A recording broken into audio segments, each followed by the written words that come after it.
Welcome to Kenton Teaches. Enjoy the video. You start by confirming the rim is secure and the hooks are intact.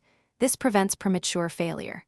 Once done, unfold the net and identify the reinforced top loops so you know orientation.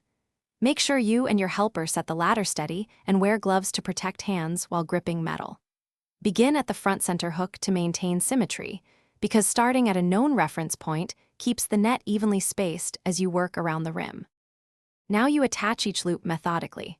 Place the first loop on the front center hook, then move clockwise, adding loops one at a time. Use pliers if the hooks are tight. Pull the loop fully over so the knot or stopper seats under the rim, because a seated loop prevents slipping.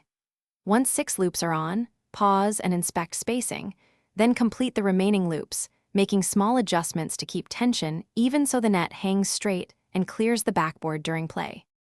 Finish by testing the net with a few test shots to ensure it clears and swings freely. This verifies installation and balance. If you notice bunching or a loop slipping, remove that loop and reseat it so the knot sits firmly under the hook, because proper seating stops rotation. For damaged or stubborn hooks, replace the hook or loosen the rim bolt to gain access. Use a small amount of lubricant if needed, and then red-iron everything to maintain rim safety.